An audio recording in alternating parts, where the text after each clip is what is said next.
Godspeed.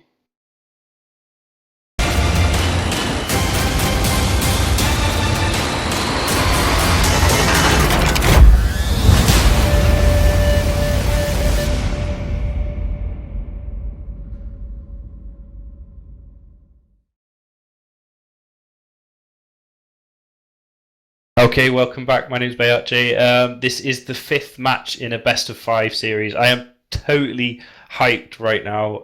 This is esports at its best. We have the final match in a series, Armor Brawl. On the Warlords side, we have two Confessors, Damnation, Aneros, Daredevil, very solid, a lot of steady DPS, a lot of control. So, Tonya, tell us about the Hard Knocks team. So the Hard Knocks team have a Typhoon, Brutix, Guardian, and two Punishers. It's a team that we've seen them bring before, but it wasn't able to close out a game. Let's see if they can win the match here. And the match has started. Yeah, and it looks like it is absolutely going to be a brawl right off the bat. Warlords are going straight in. That Daredevil ploughing his way past the core of the Hard Knocks team. He looks like he's swinging around the back, and he is going to go straight for that Garden. I wouldn't be surprised if we see a Logi exchange here straight away. The Daredevil getting tackle on that Guardian now, and his Confessor buddies following in shortly afterwards. Yeah, it'll be interesting to see if the Daredevil can stay alive long enough to hold down the Guardian, because the Daredevil is actually a ship that's really hard to fly in the tournament. Like, if you're not a very good pilot, you probably shouldn't fly Daredevil, because it's like super nerve-wracking with like T1 resist and no mitigation and being like instant primary on the other team. Absolutely, you wouldn't normally see it in a 12v12 setup because it just doesn't have the tank to withstand 12 enemy DPS ships or 12 enemy players, shall I say. In the 5v5 though, it opens up. We've seen Kuros, we've seen Daredevils, Navy, and we've seen pirate frigates tackling. The Daredevil though, he is struggling, and it looks like he's about to pop. He always deep structure. He's just pulling it back. Planet 6 in the Earth, try and keep him alive. No, he's gone, and that's it. First ship down to the Warlords. This is going to be pretty close. Yeah, the Daredevil did kind of do his job, though. The Warlords team are on top of the Guardian now, and he is in half armor. I think they should still be able to apply the DPS even with the 90% webs cleared off the field. It'd be interesting to see if the Hard Knocks team can break this Confessor, though, because the Confessor, unlike the Daredevil, has a much higher resistance profile. Absolutely, I'm not sure that was a good secondary call, target call for the Hard Knocks team, because this Guardian is just about to go into low armor, and they've made no progress at all on the Confessor, which means there's going to be a logistics down for the Hard Knocks team, which is going to put them in a really difficult position. All those T1 ships left, the Brutix, the Typhoon, and the two Punishers are going to really struggle without that Guardian keeping them up. Yeah, we can see like a swarm of like ECM drones on the on Planet 6's and near us. It looks like he might be jabbed now. I don't know. I don't see any beams coming from him, but he's completely untackled. So like now that the Guardian's down, I think Hard Knocks are in a lot of trouble, especially since they're going to have a lot of trouble tackling the Aneris too. Like I don't think they're going to be able to tackle him and trade for him. I think they are in deep trouble too as well. This Brutix looks like he's dropping pretty fast. Brutixes can occasionally be hull tanked, which might be a possibility because of the rate, the speed he's going through his armor. Oh no, but he is repping up armor. He's a armor tanked ship. With all of those ECM drones on the Aneros though, it looks like Warlords the Deep have just lost their first Confessor, and it looks like they might be losing a second here, which will really even things up. Now. So it looks like the ECM drones really did fuck up that Neros quite a lot. He got jammed, I think, and they lost the Confessor because of that. But now the Brutix is going into hull, and it looks like he does have some kind of armor tank. He does have like an active tank, so he might be able to keep himself up for a while. Unless those are, I don't think they have rep drones on them. I don't think that any team are using rep drones right now, actually, because they're kind of bugged on Sissy right now.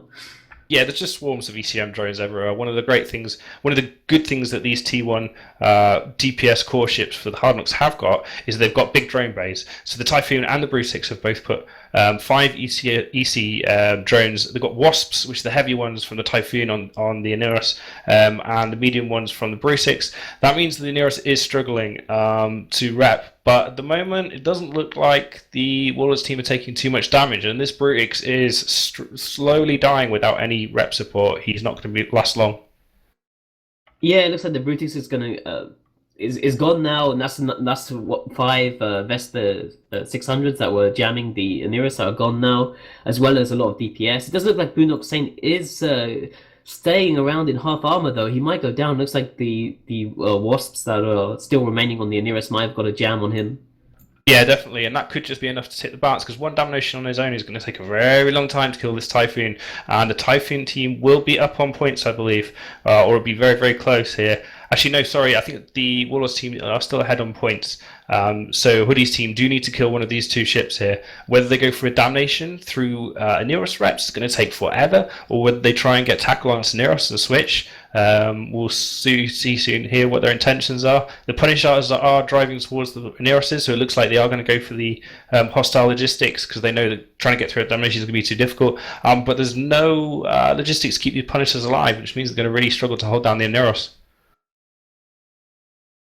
Yeah, I believe the Typhoon does have rapid heavies, so if there's tackle on the Aneris, he might be able to solo break him, but they don't have DPS drones and just one fly of heavies. I don't think these Punishers actually have a web. I know that at least Carella has a scram on him right now. The other Punisher is hanging around right now. It looks like Lysis is actually going to the Aneris now. I don't know if he actually has a web or a scram. If they don't have a web, it's going to be hard to break this Aneris. Saying that though, he's well, he just boosted off. I was going to say he's like in half armor, but he just like boosted to max again. Yeah, it looks like Lysa's got a scram as well. So for no webs on this Aneros, he's going to keep maintaining this kind of like 700 meters a second, movement throughout the arena, and that's going to mean that the Typhoon's going to struggle to apply DPS to him. And if he can't kill that Aneros, he's going to lose the match. Yeah, they need to kill either the Damnation or the Aneros, or they will lose on points, I believe. And it looks like the Typhoon is struggling a bit. I assume he probably has like a large ancillary rep. We've seen like Suleiman always survive in like deep hole in a Typhoon. But he does need to get a kill. And I think the Damnation, even though the Damnation doesn't really do a lot of DPS, it can still push out like 400-ish. Like it's lost its drones, which is a good part of its DPS. The Damnation, of course, gets a lot more tank than the other command ships, but it does the least DPS out of all of them. But it looks like he will probably be able to kill this over time. It all depends, I guess, on how long Planet 6 can survive. I don't think he's going to survive that long. It really depends on, I think, whether or not the Typhoon hits a reload before he can get the Aneros down, because the Aneros is still boosting armor, so he's still got charges left in his ancillary repper. If he manages, I can't remember the reload speed, but if they're both reloading at roughly the same time, I don't think the Typhoon's ever going to kill him. And the Hard Knocks team have got 16 points in the Typhoon. They've got 2 points in each frigate, which gives them 20 points left on grid. Whereas the Warlords team have got the command ship with 17, plus they've got logistics with 13. They've got way more points still on grid. They are winning at the moment. I think, unless something dramatic happens here, like the Aneros burns out his Repper or some hardness or something like that, I think this could be a stalemate for the rest of the match. Yeah, the reload time on the rapid heavies on the Typhoon is 35 seconds, up to the 60 seconds on the medium ancillary of the Aneros. But I think he's dual rep and he does have an afterburner. So, I mean, there is like a 25-second window if they both reloaded at the same time where the Typhoon would be able to shoot the Aneros without having like medium ancillary paste. But I don't think that 25 seconds is enough for it to like 100-0 it. I really think the lack of a web on one of these Punishers is really, really hurting Hard Knocks right now. And it's kind of these tiny, tiny little fitting decisions, which are so important in this format. Like with the two logistics frigates earlier having webs being an excellent play, the Punishers have gone for scrams, which mean that they can only lower this afterburner Aneos speed to around about 500 meters a second. He's going to keep moving the whole time, and it's going to really affect the damage that the Typhoon can put out. The Typhoon's not going to get anywhere near him. If he could nuke him or something, it would be helpful. But the Damnation's got him solidly locked down, and I can't see a change in situation. There's 2 minutes left on the match. I think the Hard Knocks are probably screaming at each other on comms, what can we do? What can we do? What can we do? And I think Warlords are probably just saying, like, hold it down, guys, hold it down. Keep the status quo. Keep the status quo. Just don't burn anything out. Don't screw up. We can do this. We've got 5 extra skins if we hold on this one more minute. Yeah, and also the Aneros is actually outside rapid heavy range of the Typhoon now, so he's not going to take any more damage. Without the web, they can't stop him, and he can just like chill at 100 kilometers, way outside the Typhoon range. And if they do swap to the Damnation, he can just like waltz right back in and start repping him. I think it's done. Unless something crazy happens in the last kind of 60 seconds of the match, I think Warlords are going to get this. Really surprising is that Hard Knocks are looking so strong those first two games in. I'm saying that, and the Inuris is taking damage again now. There's another volley going onto him, so I'm guessing he is still in range of those heavy missiles still. Yeah, the Damnations take. Well, I guess it might be the Punishers too. Like the Punishers probably have like autocannons or some like supplementary DPS, which maybe they do 100 DPS each, but it's not going to be all that relevant. There's seconds left on the match now, and this Neris is down, and he hasn't repped for a while. There's 30 seconds left. If this Typhoon can just put out a little bit more DPS and pop this Neris, they will take the match on points. So this is still pretty close. People are swearing and blinding in local about ECM drones, which I think jamming the hostiles has such an influential effect, the ECM drones, on this match. Yeah, so these Punishers do have pulse lasers fitted, so they are doing some DPS to the Inuris, but I mean they're not going to be able to solo break him. No, 5 seconds left for the match. It's over. It's done. It looks like the third place team for EVT Collides this season will go to the Warlords of the Deep. Congratulations to those guys. Think that Hard Knocks will still be pretty happy with their trip to FanFest last week and their silver magnates. They won't be too upset. And I'll just pass it back to the studio to wrap up.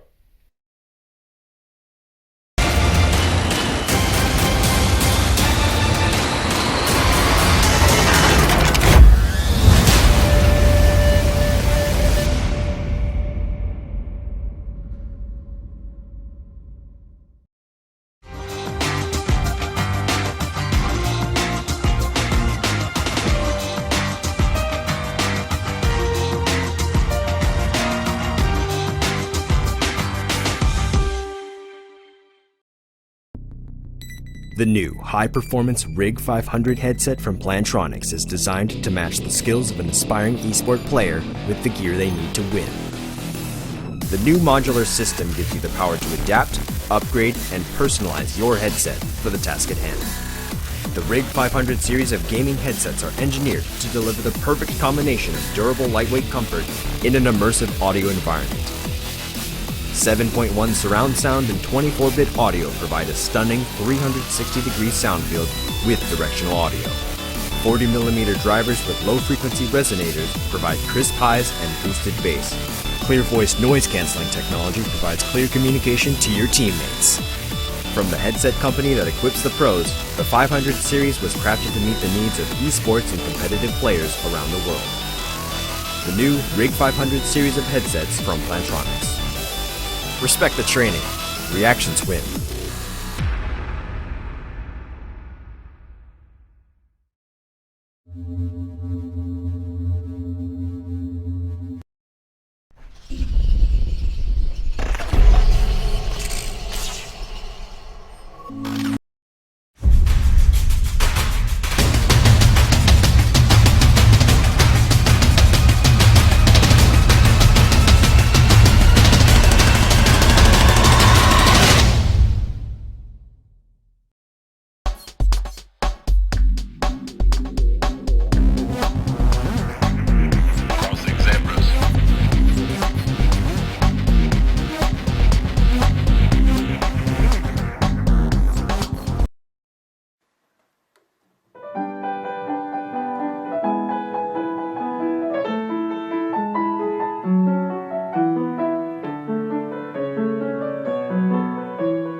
The comeback was real. Down from 0-2, they win 3 games in a row, and Warlords takes it to finish third in this inaugural season of EVT Collides. What an incredible match that was, guys. I have to do some business. Gotta tell you that the answer to the last question was 14. There are in fact 14 members of the Council of Stellar Management. So congrats to those guys who won their EVET codes. But no one wants to hear about that. Let's send it over to Squeebles. And nobody wants to hear me either, but I'm going to forward it to people they do want to hear. I know a lot of people are taking off. Don't forget, guys, finals tomorrow at 1900. Also, if you do have a minute to stick around, we have people from both teams who are going to get on and talk to us. And you can ask questions directly to the people on the field if you're tired of hearing us talk. So don't rush out the door just yet. There's some things still to be discussed. First to that match, though, I have the immense pleasure of sitting directly across the table from Biohazard, and we get to talk to each other during the match. And the first thing that we were commenting on was the Daredevil rush, a ballsy and really well executed rush in to get on top of that Guardian, and it worked really well, even though the Daredevil did eventually die. Suetonia, was that a failing of the defensive line trying to screen off of that Guardian, or were they overwhelmed? I mean, did they have any choice about letting that Daredevil get in there? Oh, the Daredevil was pretty fast compared to the Punishers. Actually, the Daredevil actually has the best agility for any frigate in the game. So it's really hard to stop it, especially as it goes like 4.2 cold. It can easily go like over 6 kilometers a second with heat. While the Punishers, with a big plate especially, I'm not sure what the exact hit they were running was, but it's definitely possible that like the Punishers were just like way too slow, and the Daredevil was just like able to just like go around. He sort of like just spiraled around and then just went in and got tackle on the Guardian. Yeah, and obviously the Guardian took a while to die, but that at least slowed the Guardian down enough where they could get the rest of their support wing in there. Those two Confessors, which I think it was Bay pointed out, obviously they have a great resist profile in defensive mode. They're a little bit harder to shake, especially as a Guardian, where your mobility is really none to start with, and even less once you're tackled. Bay, the Daredevil went down. The call was made on the Hard Knock side then to prime one of those Confessors. Did they have another option? I mean, you said you thought it was a questionable secondary choice. Where should that damage have gone if not the Confessor? I think the Aneros. I think they had to kill that Aneros. I know they were relying on the ECM drones to jam it out, but ECM kind of like as the match goes on becomes a kind of less and less powerful multiplier. I think. I think it wasn't a terrible choice. I think maybe I was being a little bit harsh when I was commentating there. I think they were just hoping that the Aneros was jammed and they would just be able to blap the Confessor off one by one. I think the Aneros did well to be able to keep him alive, and then that tipped the balance of the match when they killed the Brutix. Speaking of the Aneros being jammed, we referenced even before the match was done that curses were being put in local about ECM drones and ECM in general. Very quickly, the rule set dictates that different types of drones show up in this setting that might show up on Tranquility. So here you can only use either T1 combat drones, so T1 damage drones, or you can use up to Tech 2 logistics drones, or you can use ECM drones. So the only thing you really can't use are Tech 2 damage drones. In this setting, actually, because of those rule changes, which is something I think we first saw in tournaments, in EVE tournaments in the last Alliance tournament, or maybe the one before. I forget. But anyways, it's sort of been set as a precedent, and you've really seen a lot more ECM drones out even than we have before. In this match, it seems like they were effective at all the right times, or at least annoying based on the comments in local. So at least, is there a certain setup that you bring ECM drones with and everything else you take damage drones with, or is it a really complex decision to figure out what to put in your drone bay these days? I don't know. I mean, with the rule set I think Tech 1 damage drones are kind of lame and not really worth all that much. I think you get way more utility out of either rep drones. Just to clarify, you can only take Tech 1 rep drones. Or E-War drones. Forgive me. Yeah, it's weird. I didn't actually know that until this morning either, so it's okay. But yeah, Glad I we weren't definitely don't think taking damage drones is a good call. And obviously, neither of the teams, like none of these guys took Tech 1 damage drones at all. They all either took E-War drones or rep drones. Even in the last match, we saw a fair mix of both. Though I'm kind of sad that we didn't see any web drones, even though those are generally trashy. But enough about us like talking about it. We've actually got the two team captains here for both teams. You're stealing my line. I was actually about to take it from them. So, guys, I'm gonna have you introduce yourselves. Hoodie, we'll start with you. Hey guys, I'm Hoodie, part of the Hard Knockers team that flew today. Currently with Tuskers at the moment. Hoping to get the third place here. Not really getting it. And Leo, what about yourself? Yeah, hi, I'm Leo Koken. I'm from the Warlords team, and yeah, I'm very happy that we made this third place after this amazing series where we almost lost, but then somehow managed to turn it around again. So I want to make sure to stress the stream chat, guys. Try and keep questions rolling in. If you have anything that you want to ask these guys about, definitely these matches today, this series, or their season at all here at NT Collides, please do. I'll do my damnedest to keep an eye on the stream chat. But Hoodie, you guys started off really, really strong, obviously. 2 big wins on the front end. Do you think going into that third match that you started to feel any pressure from this conquest style where you couldn't fly those 2 comps you'd won with? Or were you just sort of surprised maybe by what Warlords brought in match 3? No, I wasn't so much surprised by the fact that we were going to have a harder time. That was obviously our first 2 really good setups in there, probably our strongest setups that we won with. So we didn't really expect to get 2 wins in a row straight off, but we knew that we were going to have to get wins with those setups. So that was just the thing that we knew was going to happen. And then from that point on, it's going to get a lot harder. I did actually expect us to win round 3, but they played it nicely, and they were much better tanked as I expected them to be. And actually, based on what was said in the stream chat, you expected to win round 5 as well, up until the time where it was done. That was a really funny thing, because we just come off the MR Championships, of course, where if you have more ships left, you win. So here we are with a Damnation that's tackled far away. We can't really kill the Damnation. We can't really kill the Oneros because he's by this point burned far enough away to get out of rapid heavy missile range. And it's 2 minutes on the clock, and we're just like, all right, just survive, guys. We got this. So pretty much up until the end, where someone is like, no, wait, it's points. We're like, oh crap, this is different, right?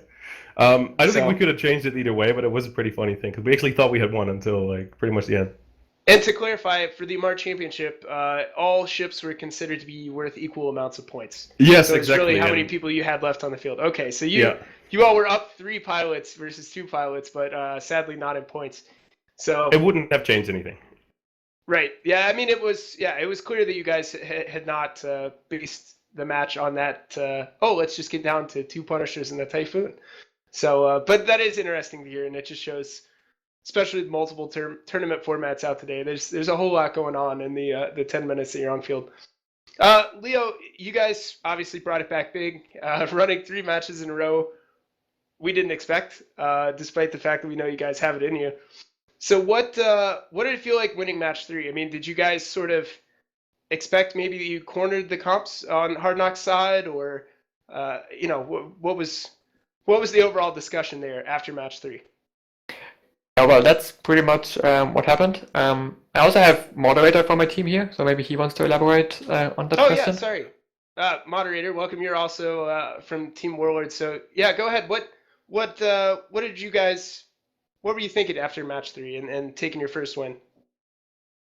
Well, I mean, we kind of realized that the comp that we had was very strong against anything that we had left, so just kind of for morale, you want to get another point on the board and try to get an easy win going forward. So we figured that that Scorpion Navy comp that we brought was going to be pretty much good against anything they had. We brought the Bargus, by the way. Oh, that was the Bargus. I'm sorry. Yeah, Scorpion Yeah, 1-4. Mod really kept it together there because I was kind of tilted after the second match, where I actually burned my rapid heavies in like the first few seconds, basically. So it went pretty badly, and then we were really happy to got it back again because we basically won the comps thing. We saw that we could beat the remaining 3 setups with our battleship comps. And then really the last match was where it was all decided then. Okay, so the Conquest format at least increased your all's confidence in seeing what you had left and maybe allowed a little more comfort going in. So Hoodie, you sort of referenced this a minute ago, and this is really for both teams, but it kind of, the way that you're talking about it reminded me of a card game like Spades or Hearts, if you're familiar with either, where you have strong cards in your hand that you sort of count on as definite wins, right? And then your object is to pick up the ones that might be wins, might not be wins. Is that sort of how you feel about going into a tournament like this where you have to pre-announce your comps? Do you know that you have the metaphorical Ace of Spades in your hand that you're guaranteed to get a win with, or is everything sort of a risk? And we'll No, start with I you, think Hoodie. yeah, I think you definitely have these aces that you know you need to get a win with. Not only can you get wins with it and you feel confident, but you need to get wins with them because you need to go to 3, and your other setups aren't likely to cut it against their best setups. And whether you use them at the beginning or in this case with Warlords Joes, which seem to be more effective to use them later on, that's definitely something that varies. We like to go early with it, so we get the punch and we get them down. We try to get them tilted, which maybe almost worked here. Seems to have worked based on Leo's answer. But they didn't budge. They came back strong after that, and we had 3 tries with the less good comms, and we hoped you only need 1 at that point, right? So we were hoping just to get 1 there, but they were too strong for us there. Sure. And then Leo, I mean, you all as well. Do you take the comp that you're most comfortable with and feel is strongest overall and lead with it, or do you guys sort of take the first step backwards and see what happens and then go from there?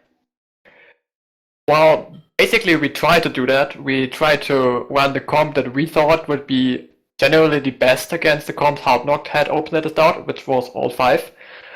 We kind of failed the execution there, and so afterwards we tried another big comp, which we thought would be rather easy to actually execute, which then worked quite well.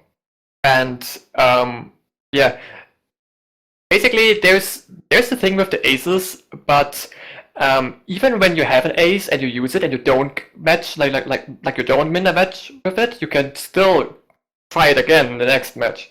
So right, and it doesn't matter. Like it doesn't help that you have 2 aces. You just need 3 aces to win it, because and you shouldn't fuck up enough to let your enemy win. But yeah. Well, and for you all who brought the same comp multiple times, I was just going to say it's kind of nice knowing that you're not going to get the same matchup. So if you do bring that ace and you lose the match, you know if you bring it the next match, you're going to get a different pairing. Moderator, how many of your team's matches in this season of NT Collides have you actually flown in? This was the only one. Okay, so this is your first. Have you been a part of the process at all outside of this, or are you just sort of a late addition for this weekend? Honestly, the team hasn't really been practicing really that intensely. Some on and off, but I've seen that in the stream chat. Well, Leo, I think you've even been on talking with us after a previous match, right? And another weekend. I've been there in the first weekend, I think, was it? Right. Like my first match there. I'm sure I've asked you this question before, and Hoodie, I'll ask you the same after. But what's your experience been like with this? And this Collides format is different than what's been done in the past. How has your team of people who are very familiar with tournaments, has it been more casual? Has it been, I mean, the fact that you haven't practiced for this weekend is interesting, but has it been a really casual experience, an intense experience? Has it been about fun, about honing your skills for other tournaments? You know, what's been your all's approach and outlook for the whole series, or a whole season rather? We've been pretty casual, which doesn't necessarily mean because we like or dislike the series. We thought it was awesome. The whole format, we really loved Worlds Collide back in 2015. We didn't really found the time to do it together because we were kind of split up after everything that happened last AT, which we will not talk about. So we didn't do as much as we maybe could have. Maybe it would have been better to do more, but we still had lots of fun, especially in the matches. Well, and before I get presumptuous on the tail end of that, Hoodie, same question to you. What's been your all's approach to the whole season of NT Collides? Mixed, really. We went in pretty hardcore with lots of training. We, of course, just came from AT. We were pretty much hyped up. So we trained a lot for the first match. We still did quite a lot for the second one, where we lost against Tuskers pretty hard. And I think we were on Warlords page that we didn't really do much here, especially because we, of course, had another tournament running in between it. But overall, like, it definitely has been a very nice experience in just keeping all your skills up and being able to fly these little tournaments, you know, for next year's AT. Yeah, so my generalization, I guess, the follow-up question to that, it's more a question and a statement at the same time. Do you think, so obviously we have Fight Club now. I don't know if you guys have followed that series, but this NT Collide season was predicated on inviting teams with tournament experience who had the ability to really accomplish a whole lot using their tournament history and then their individual pilot experience. With the addition of Fight Club, which is supposed to be a more approachable format that requires a little bit less foreknowledge for tournaments, do you guys think that this 5v5 format is doable without greater tournament experience? And if so, would you recommend that it's something that people involve themselves in? And Leo, sorry, Hoodie, go ahead. All right, sorry. Yeah, first of all, I would absolutely recommend it to everyone. It's great. Like it gives you a completely different perspective of Eve that has a lot of adrenaline behind it if you put some effort into it. It's it's pretty hard to get into and completely do everything properly, but it's the first step is easily made. So I think everyone that has 5 people and has the motivation to do it can do it, and I would absolutely recommend it. Leo and Mod, what about you guys? Yeah, I would definitely recommend that anyone who's interested get into it. It's a lot of fun. This is probably the most excitement I've had in even a very long time. So, especially with EVENT continuing on in the future, I'd recommend that people get involved in that. Very cool. I might want to add that I think Fight Club is an awesome format. And of course, it's a lot of fun, same as here EVENT Collides. I still think there's quite a bit of gap between those two, because having to actually create the whole setup on your own with fittings is much more prone to error, where you can make things worse, where you then might even just execute very well, but then just lose because your comp was bad. Right. So it's very interesting, it's very fun, same as Fight Club. It just adds like a little bit of extra challenge to it because of the theory crafting. Sure. Yeah, absolutely. And Fight Club is something that we're excited about. And I think, Elise, you've stepped into a more domineering creative role moving forward in the next season of NT Eve Sports. Yeah, and, I'm a bureaucrat now. Woo woo! But we won't delve into that. We do have tomorrow, and we'll have some downtime before and after, and we can maybe talk about the greater thing of next season as we're coming to the close of this season. I do have one question, Leo. I'm going to throw this one at you. From Apotheosis888, he says, going into match 5, I expected Warlords to go with their Sleipnir Fipple setup. What made you decide to go with the Confessor Damnation setup instead?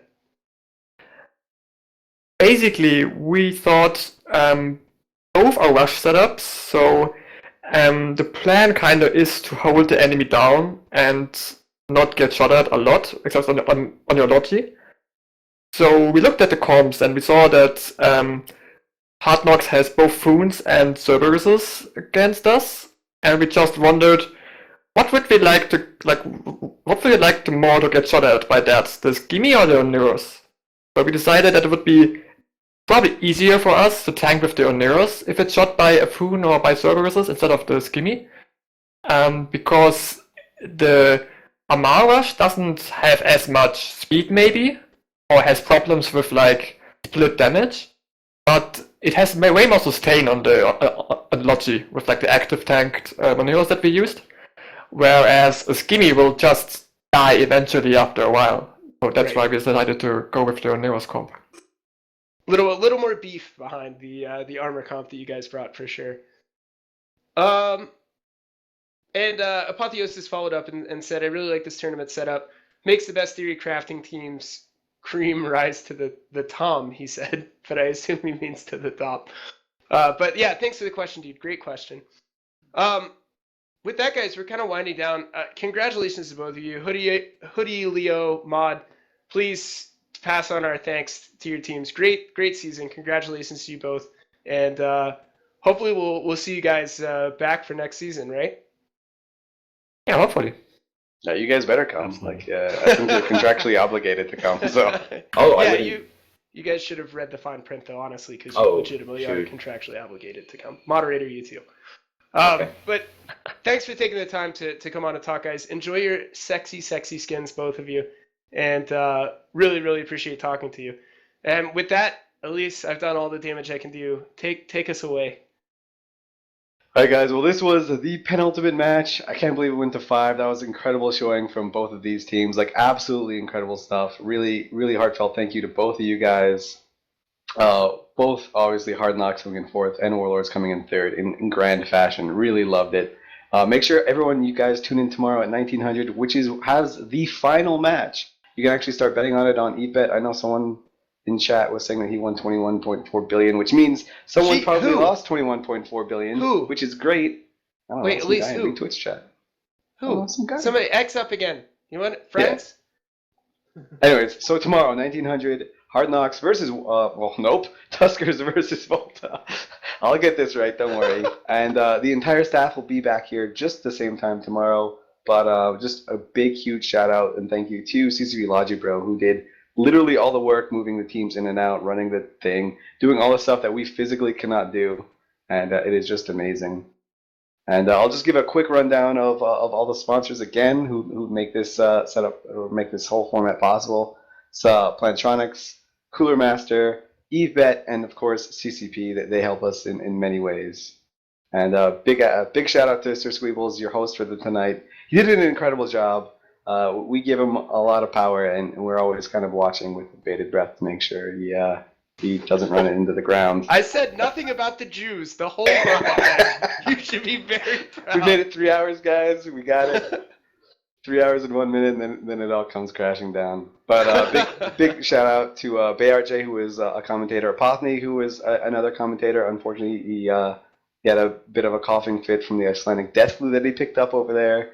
Sutonia crushing it as both a producer getting teams ready and as a commentator. And of course, Biohazard making the stream look as beautiful and gorgeous as it is. And thank you, big shout out to Rain, who will probably be commentating tomorrow if we can trick her into it, who is handing out prizes and moderating the Twitch chat to perfection. Thanks you again, guys, for watching. We'll see you same time tomorrow, 1900, for the final match of Worlds Collide. Take care, guys.